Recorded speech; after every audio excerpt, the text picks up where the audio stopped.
Bismillahirrahmanirrahim. Assalamualaikum warahmatullahi wabarakatuh.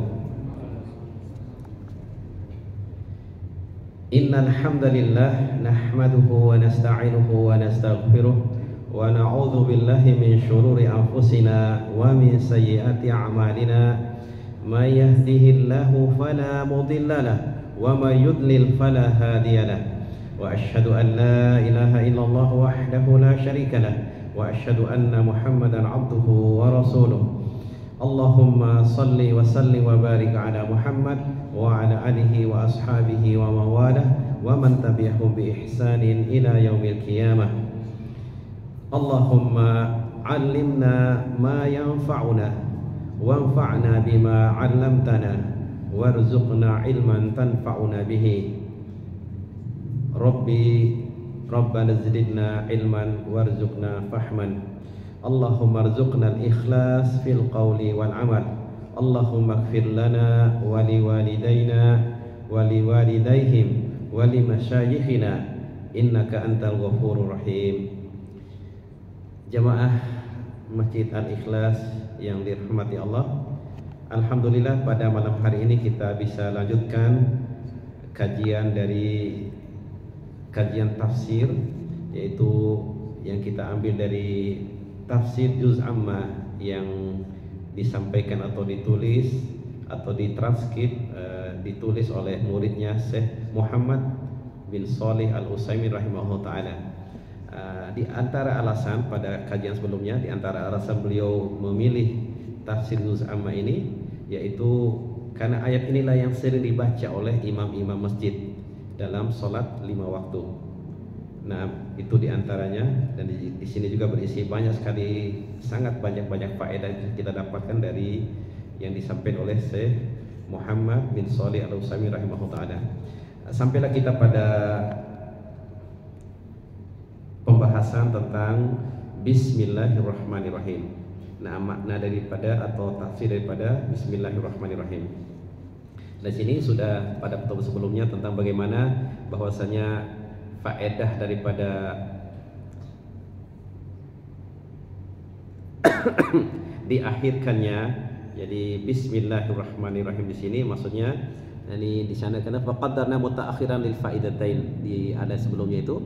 Jadi yang pertama untuk kita bertabaruk, untuk kita memohon keberkahan dengan mendahulukan nama Allah Subhanahu wa taala. Ya, atau juga faedah yang kedua yaitu untuk al-hasr. Jadi untuk membatasi bahwasanya li'anna ta'khiral 'amil yufidul hasr. Karena jadi di situ jadi kita memulai itu dengan nama Allah. Jadi kita bertabaruk hanya kepada Allah Subhanahu wa taala. Jadi tidak kita memohon kepada sesuatu yang lain kecuali hanya kepada Allah Subhanahu wa taala. Kemudian ya bagaimana faedah juga sini sebagai yang disampaikan. Jadi wa man kana lam yadhbah falyadhbah bismillah. Sebagaimana perintah Rasulullah dalam hadis yang lain itu. Jadi bahwasanya barang siapa ay ala ismillah. Jadi barang siapa yang belum menyembelih, ya kaitan dengan masalah kita menyembelih untuk hewan kurban dan sebagainya, maka hendaklah dia menyembelih dengan nama Allah. Jadi dengan nama Allah. Ya sebagaimana dalam amal-amal kita yang lain juga kita mulai dengan bismillah. Seperti kita mau makan kita membaca bismillah, di antara faedahnya akan terhalang kita dari setan ikut makan bersama kita. Atau bisa kita baca bismillah saat kita masuk rumah, maka terhalang setan untuk ikut, atau biar dia bisa mendapatkan tempat untuk menginap pada saat itu. Atau juga bisa kita membaca bismillah tatkala kita mau masuk kamar mandi, bismillah tambah dengan tutur doa Allahumma inni a'udzubika minal khubuthi wal khaba'is. Maka itu bismillah itu subhanallah jemaah seperti sabda Rasulullah SAW, itu akan ada langsung ada tabir yang menutupi antara aurat Bani Adam, aurat kita dengan pandangan jahat daripada jin atau pandangan jahat dari setan.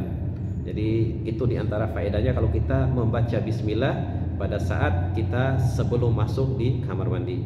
Atau pada saat kita keluar rumah kita membaca bismillahi tawakkaltu 'ala Allah la haula wala quwata illa billah. Maka dikatakan pada dia yuqalu lahu hudita wa wuqita wa kufita wa kufita wa tanahu anhu syaitan. Jadi dia dikatakan padanya kalau kita tidaklah seorang membaca keluar rumah dia membaca bismillahi tawakkaltu 'alallah la haula wala quwata illa billah, kecuali akan dikata padanya engkau telah diberi petunjuk, engkau telah dilindungi, engkau telah dicukupi dan dijaga dia dari gangguan setan. Dan setan satu lain sama lain mengatakan sama yang lain sesama setan, kaifa bikum birajulin qad hudiya wa wuqiya wa kufiya. Bagaimana kalian bisa mengganggu, menggelincirkan, menggoda seseorang yang telah diberi petunjuk, seseorang telah dilindungi, seseorang telah dicukupi oleh Allah Subhanahu wa taala. Jadi itulah diantara faedah kita memulai dengan bismillah di sini. Nah, kemudian di sini dikatakan Allah, ya Allah di situ jadi ismullahi Rabbul Alamin. La yusamma bihi ghairuhu. Allah artinya nama Allah Rabbul Alamin. Nama Allah Rabbul Alamin, yang tidak diberi nama dengan ini kecuali Allah Subhanahu wa taala, atau diistilahkan dengan juga oleh para ulama ismullahil azam. Yani wa huwa aslul asma wa lihadza ta'til al asma'u tabi'atan lahu. Nah, ini merupakan nama, jadi pokok atau dasar dari nama-nama Allah Subhanahu wa taala. Oleh karena itu nama-nama dan sifat-sifat itu mengikuti dari nama Allah ini. Jadi misalnya bismillahirrahmanirrahim, Allahu al-Ghaniyyu al-Hamid, Allahu al-Alimu al-Hakimu, dan seterusnya. Jadi Allah yang Maha mengetahui, yang Maha bijaksana, Allah yang Maha kaya dan Maha terpuji, dan seterusnya. Nah, jadi seperti itu. Nah, kemudian Ar-Rahman, yakni Ar-Rahman ai Dzu ar-rahmatil wasi'ah. Rahman itu artinya jamaah sekalian, makna daripada ar-Rahman itu yaitu yang memiliki rahmat yang sangat-sangat luas. Dzu rahmatil wasi'ah. Walihada ja'a ala wazni fa'lan alladzi yadullu ala sa'ah. Jadi oleh karena itu dalam sedikit kaidah dalam bahasa Arab masalah nahwu, jadi oleh karena itu ar-Rahman di sini datang dengan timbangan atau wazan fa'alan yang menunjukkan bahwasanya menunjukkan keluasan, jadi luasnya rahmat Allah Subhanahu wa taala. Ya, atau tadi sebagaimana ditafsirkan tadi, Ar-Rahman artinya ai dzu ar-rahmatil wasi'ah, yang memiliki rahmat yang sangat luas. Kemudian Ar-Rahim artinya ai al-musilu lirrahmati may yasha'u min ibadihi. Ar-Rahim ya maknanya itu adalah yang menyampaikan rahmat kepada siapa yang dikehendaki dari hamba-hambanya. Kalau kita terjemahkan dalam bahasa Indonesia kita kan dengan nama Allah yang Maha Pengasih lagi Maha Penyayang. Ya, justru sebenarnya terbalik di situ. Jadi ya, penyayang gitu ya, Maha Pengasih dan penyayang. Jadi ya yang Maha memberi, yang mengasihi dan menyayangi gitu ya. Nah, sebenarnya maknanya itu adalah bahwasanya Rahman di situ artinya yang memiliki rahmat yang sangat luas. Sedangkan Ar-Rahim maknanya adalah jadi yang menyampaikan rahmat kepada hamba siapa yang dikehendaki dari hamba-hambanya. Oleh karena itu di sini dikatakan qala al-mu'allif rahimahullah taala wa lihadza ja'at ala wazni fa'il ad-dalu ala wuqu'il fi'li. Jadi yang menunjukkan dengan wazan fa'il, jadi Ar-Rahim, jadi yang menunjukkan bahwasanya tercapainya atau jatuhnya atau tercapainya terjadinya rahmat itu pada seseorang. Jadi al-musil, jadi ini menyampaikan. Jadi Allah di antara sifat Allah atau nama Allah adalah Ar-Rahim, yakni yang menyampaikan rahmat itu kepada siapa yang dikehendaki atau memberikan rahmat itu kepada siapa yang dikehendaki dari hamba-hambanya. Nah, fahuna, maka di sini rahmatun hiya sifatuhu. Oleh karena itu di sini dikatakan rahmatnya adalah sifatnya. Nah, ini ditunjukkan dengan firman Allah tadi yaitu Ar-Rahman. Yani rahmatun hiya fi'luhu. Jadi rahmat itu adalah perbuatan Allah Subhanahu wa taala. Yani ai isalur rahmah ilal marhum. Jadi Ar-Rahman itu ini fi'ilnya. Yani fi'ilnya yaitu hanya menyampaikan rahmat kepada yang diberikan rahmat. Jadi orang yang dikehendaki diberikan rahmat oleh Allah Subhanahu wa taala. Ya, na'am. Ya, kemudian dalla alaihi Ar-Rahim. Ar-Rahim artinya War-Rahman, Ar-Rahim ini isman. Ar-Rahman dan Ar-Rahim ini dua buah nama dari nama-nama Allah, atau dua nama dari nama-nama Allah yang menunjukkan kepada zat Allah Subhanahu wa taala, menunjukkan kepada sifat daripada Ar-Rahmah, menunjukkan sifat rahmannya Allah, dan juga menunjukkan daripada jejak atau bekas dari rahmat Allah Subhanahu wa taala. Yani al-hikamu al-hukmu al-hikamu alladhi taqtadihi hadhihi sifah. Jadi yang menunjukkan di situ yang menjadi konsekuensi daripada sifat ini, jadi sifat rahmah ini. Jadi bisa kita lihat, jadi bahwasanya nama ini, jadi Ar-Rahman Ar-Rahim adalah dua nama dari nama-nama Allah.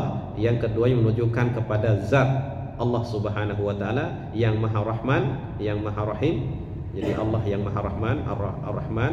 Sebab dalam hadis itu, irhamu man fil ardi yarhamkum man fis sama. Jadi irhamu hendaklah kalian semua mengasihi makhluk Allah yang ada di atas muka bumi ini, saya kalian akan dirahmati oleh Allah yang Maha Rahman yang ada di atas langit sana. Yarhamkum man fis sama. Nah, kemudian di sini dikatakan warahmah allati athbatahu Allahu li nafsihi rahmatun haqiqiyatun dalla 'alaiha as-sam'u wal aqlu. Rahmat ini jemaah sekalian merupakan sifat dan nama-nama yang Allah tetapkan bagi dirinya, dan ini adalah rahmat yang sebenarnya, yang hakiki. Jadi bukan majaz, jadi bukan hanya ke atas kiasan atau ditakwil dalam makna yang lain. Jadi betul-betul rahmat yang hakiki, yang hakikatnya ada. Jadi dalla alaihi as-sam'u, yang ditunjukkan dengan dalil as-sam', maksudnya dalil-dalil Al-Qur'an dan Sunnah dan juga dalil akal. Adapun dalil amma sam'u fahuwa ma jaa fi al-kitab was sunnah min itsbati rahmati lillahi wa huwa katsirun jiddan. Berkata Syekh Utsaimin, adapun yang bisa kita ketahui secara ya kita dengar, maksudnya dalilnya atau dalam Al-Qur'an, yang banyak sekali dari Quran, dari kitab Al-Qur'an dan juga sunnah yang menetapkan bahwasanya, yang letakkan rahmah ini, sifat rahmah ini atau nama rahmah ini bagi Allah Subhanahu wa taala, dan banyak sekali. Adapun secara akal, secara dalil nakli atau mungkin istilah kita dalil nakli dan akli. Nah, adapun secara akal atau dalil aklinya, yani faqulu ma hasala min ni'mah, yani awin dafa min nikmatin fahuwa min athari rahmatillah. Nah, adapun apa kita peroleh semua ini jemaah, dari nikmat-nikmat Allah berikan pada kita peroleh dari berbagai macam nikmat yang tidak bisa kita hitung ini, atau juga kita dijauhkan, dihindarkan dari hukuman dari Allah Subhanahu wa taala atau azab dari Allah Subhanahu wa taala, ini adalah tampak atau bekas-bekas dari rahmat Allah Subhanahu wa taala kepada kita semua. Baik, barakallahu fikum, mudah-mudahan bisa dipahami. Jadi tentang ar-rahmah ini jemaah sekalian ditetapkan oleh Allah Subhanahu wa taala bagi dirinya. Jadi nama dan sifat ini bagi Allah, jadi ini adalah rahmat yang sebenarnya, yang hakiki, yang ditunjukkan dengan dalil-dalil nakli dan dalil-dalil akli. Ya, adapun dalil nakli ya banyak sekali dalam Al-Qur'an, banyak sekali dari sunnah Rasulullah SAW tentang dari penetapan nama ar-rahmah ini bagi Allah Subhanahu wa taala. Nah, adapun tadi dalil aklinya adalah yang bisa kita lihat, kita bisa rasakan waqi, bahwasanya ya kita dapatkan berbagai nikmat, semua ini adalah tampak daripada bekas-bekas atau asar dari rahmat Allah Subhanahu wa taala kepada kita semua, dan juga kita dihindarkan, kita dijauhkan dari berbagai azab, ya berbagai hukuman dan uqubah dan seterusnya. Itu semua juga adalah rahmat dari Allah Subhanahu wa taala, atau bekas atau nampak sekali nikmat dari Allah Subhanahu wa taala, rahmat dari Allah Subhanahu wa taala. Nah, sekarang kita masuk pada pembahasan berikutnya. Nah, di sini jemaah ada masalah, ada pertanyaan. Nah, apakah bismillah ini adalah sebuah ayat atau satu ayat dari Al-Fatihah atau tidak? Bismillah, apakah al-basmalah, yani Bismillahirrahmanirrahim itu maksudnya, afwan. Jadi al-basmalah itu artinya Bismillahirrahmanirrahim. Maka ini ada beliau rahimahullah rahmatan wasi'ah menyampaikan sebuah pertanyaan kepada jamaahnya tentunya, atau pada murid-muridnya atau yang hadir pada saat itu. Beliau katakan, beliau pertanyakan, apakah Bismillahirrahmanirrahim itu adalah sebuah ayat dari surat Al-Fatihah atau tidak? Nah, dalam masalah ini jemaah, para ulama berbeda pendapat. Ya, para ulama berbeda pendapat. Di antara para ulama ada yang mengatakan mayakul faminhum mayakul, di antara para ulama ada yang mengatakan atau berpendapat bahwasanya dia adalah sebuah ayat atau satu ayat dari surat Al-Fatihah. Jadi Bismillahirrahmanirrahim itu adalah satu ayat dari surah Al-Fatihah. Ya. Yaqra'u biha jahran, ay yuqra'u biha jahran fi salatil jahriyah. Itu dibaca dengan jahar dalam solat yang jahar. Jadi ya solat maghrib, ya solat isya, solat subuh. Jadi dibaca. Nah itu pendapat ulama. Sebagian ulama berpendapat bahasanya dia adalah sebuah ayat dari surah Al-Fatihah.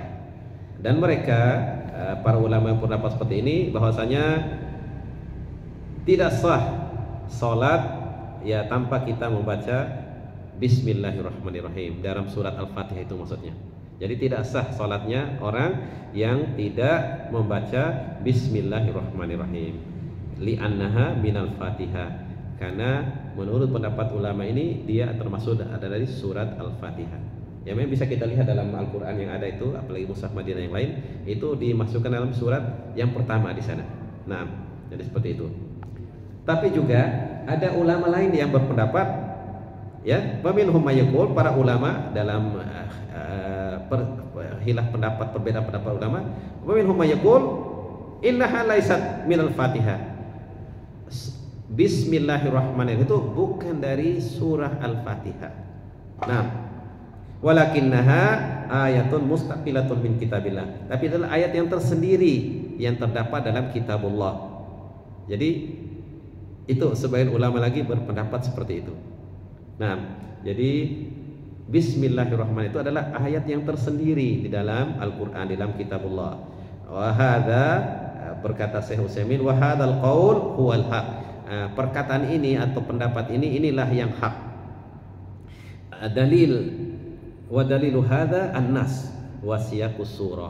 Nah, dalil tentang pendapat bahwasanya Bismillahirrahmanirrahim itu bukan ayat dari surah Al-Fatihah, ada dalil dari nas.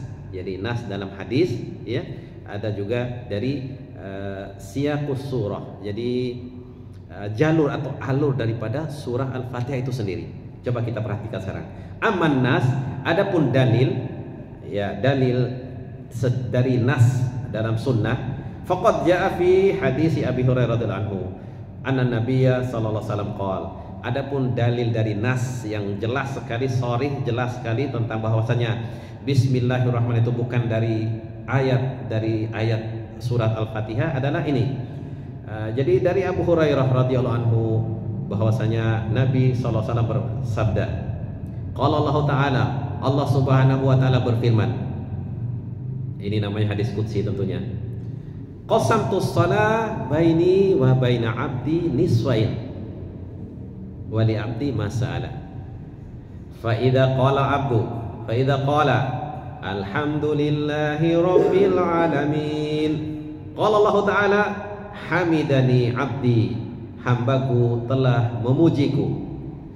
Wa idza qala ar-rahmanir rahim, qala Allah Ta'ala athna alayya abdi, hambaku telah menyanjungku. Wa idza qala maliki yaumiddin, qala Allah Ta'ala majjadani abdi. Jadi jika seorang hamba mengatakan maliki yaumiddin, Allah pun berkata menyambutnya dengan hambaku telah memujaku. Wa idza qala iyyaka na'budu wa iyyaka nasta'in, qala Allah Ta'ala hadza baini wa baina 'abdi nisfain wa li 'abdi ma sa'ala. Jadi tatkala kita membaca iyyaka na'budu wa iyyaka nasta'in, Allah pun berkata atau menyambutnya dengan ucapan ini adalah batas antara diriku dengan hambaku. Dua bagian tadi.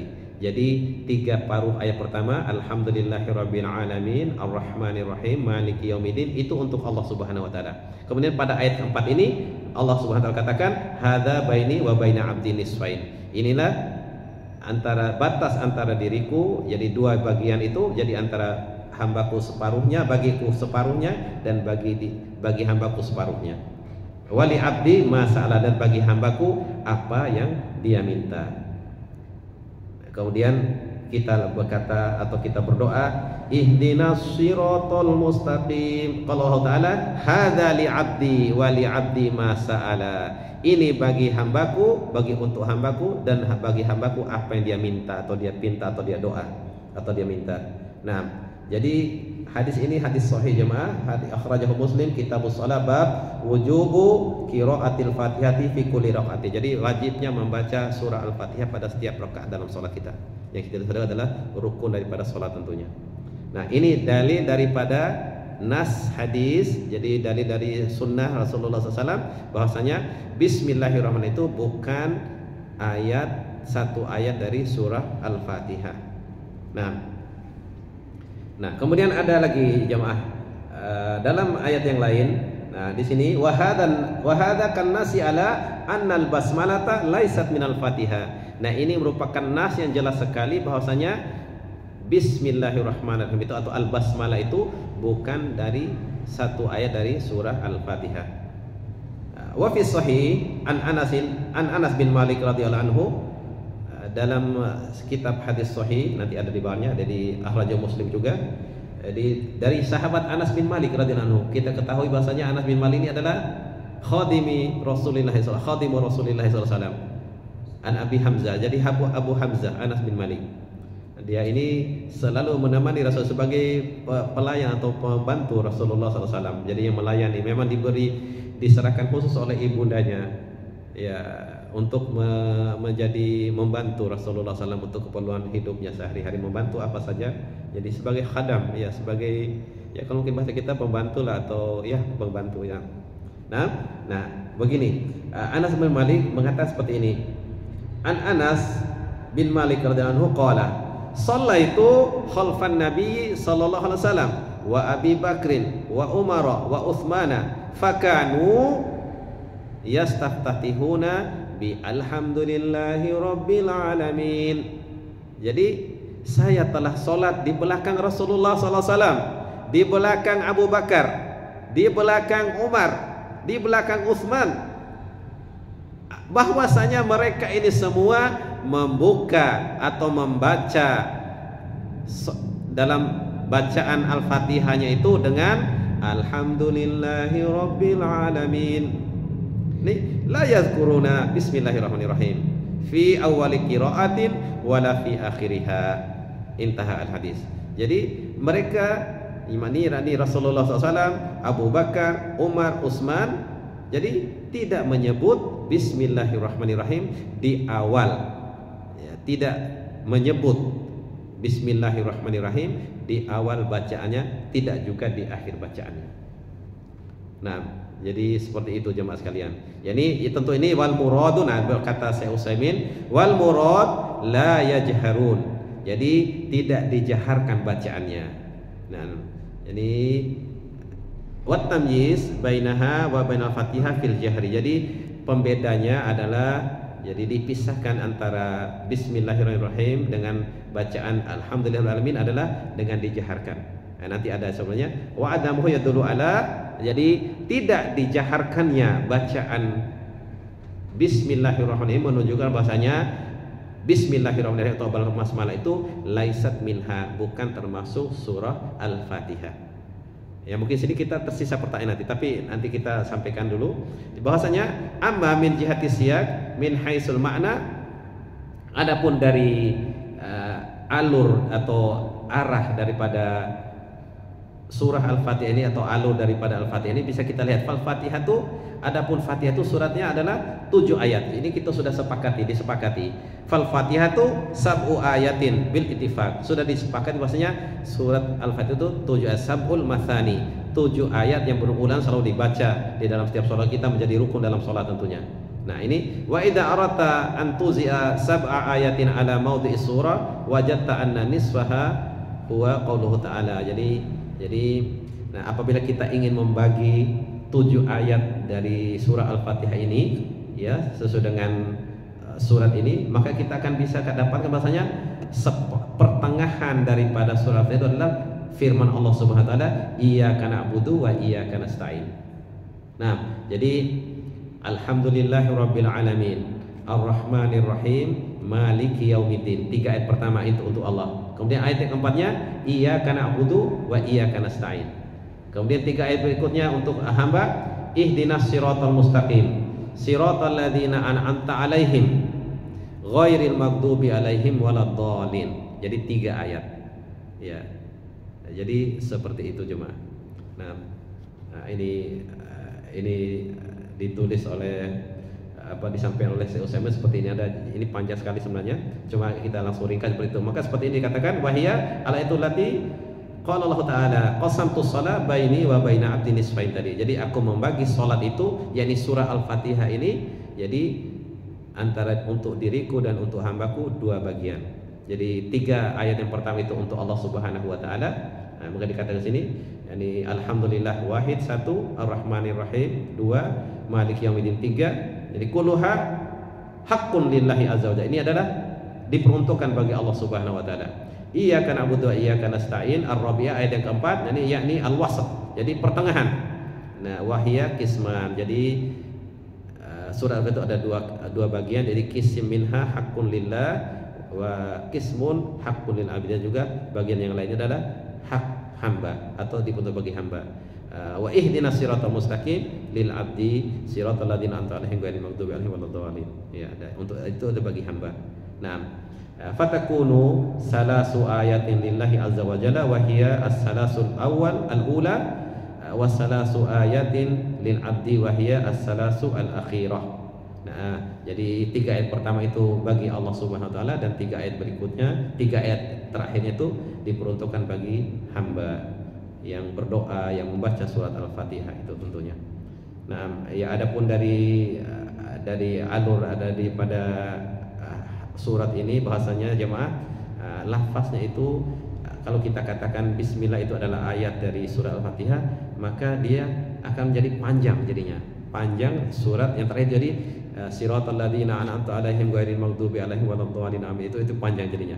Tidak, karena memang ini ada dikatakan minal maklum anna taqarrubal sifat salat Nabi dari takbir sampai salam seolah-olah kita melihatnya. Nah, di sana ditulis oleh beliau rahimahullah bahwasanya tentunya dengan ada dalil dari Al-Qur'an, dari sunnah Nabi yang lain. Jadi bahwasanya bahkan pada rakaat pertama atau awal kita membaca surah Al-Fatihah, rakaat pertama itu kita juga disunnahkan untuk ta'awuz. Ya, tentunya dengan sir. Dengan juga kita membaca bismillahirrahmanirrahim itu dengan sir. Ya. Adapun pada rakaat keduanya dicukupkan dengan kita membaca dengan sir surah Al-Basmalah itu. Jadi kita sir bacaannya. Ya, jadi di antaranya dalilnya beliau adalah idza qara'tal Qur'ana fasta'id billahi minasyaitonir rajim. Apabila engkau ingin membaca Al-Qur'an, maka mohonkanlah perlindungan kepada Allah dari setan yang terkutuk. Yaitu dan kita membaca a'udzubillahi minasyaitonir rajim. Bismillahirrahmanirrahim, baru kita jaharkan alhamdulillahirabbil alamin ila akhir surah. Nah, jadi seperti itu jemaah sekalian.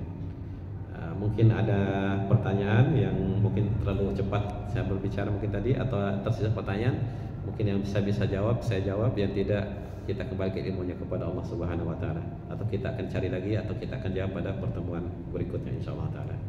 Nah, mudah-mudahan dengan sedikit penyampaian ini bermanfaat buat kita semua, ya, terutama mungkin bagi kita yang akan suatu saat akan menjadi imam mungkin, atau minimal imam dalam keluarga.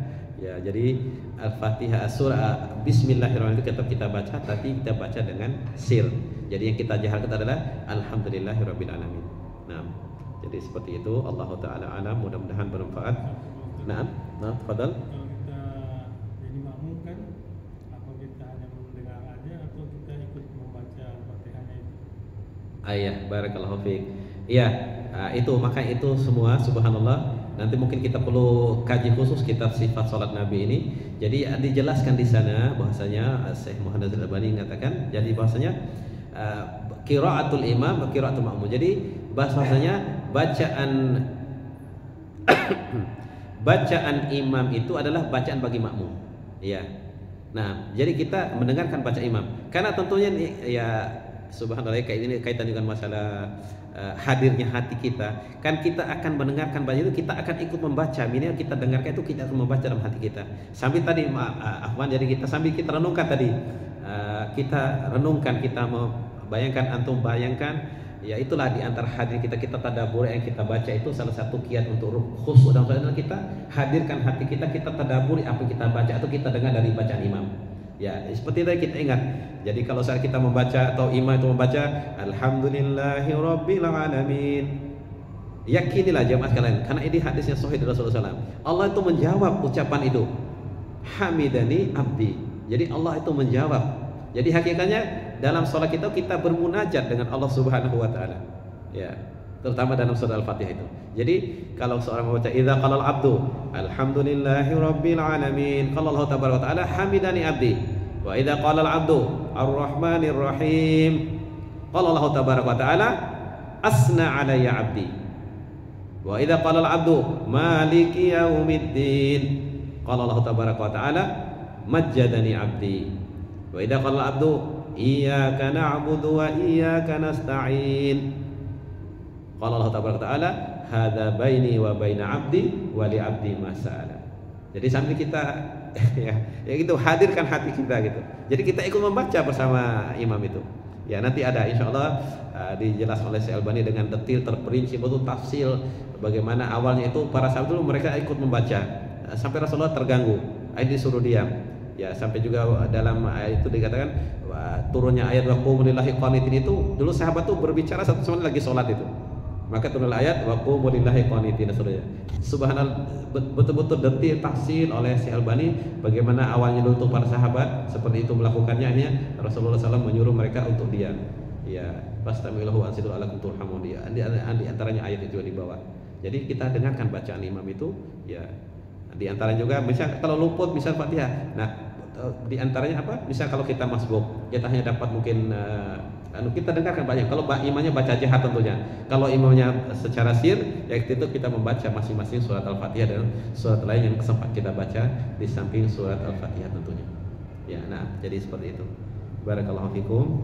Ya, masya Allah. Ya, jadi di antara juga jemaah, ya ini tambahan sedikit mungkin yang bermanfaat.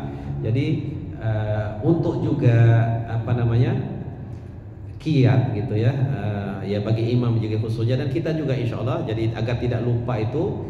Jadi karena itu ada sunnahnya juga bahwasanya di rakaat 2 rakaat terakhir atau di rakaat yang ketiga atau biasanya umumnya tuh di yang sholat yang 4 rakaat itu sholat isya ya zuhur atau asar itu.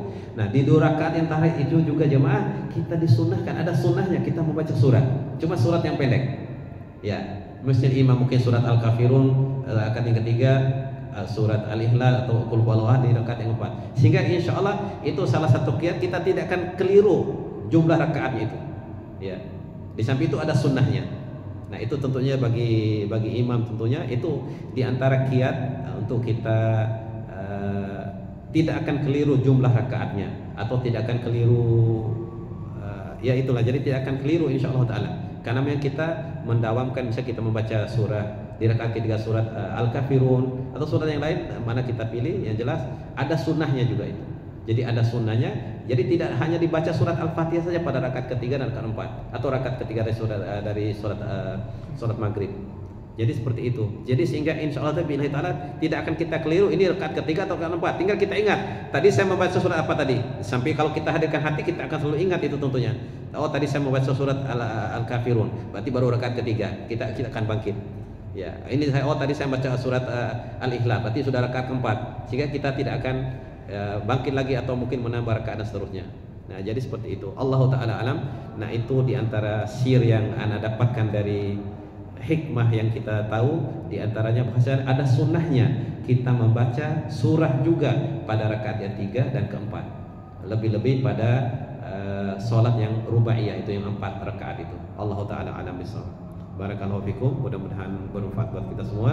Taib naktafi bihadzal qadar wa naktafi darsana bidu'a kafatul majlis. Subhanakallahumma wa bihamdika asyhadu an la ilaha illa anta astaghfiruka wa atubu ilaik.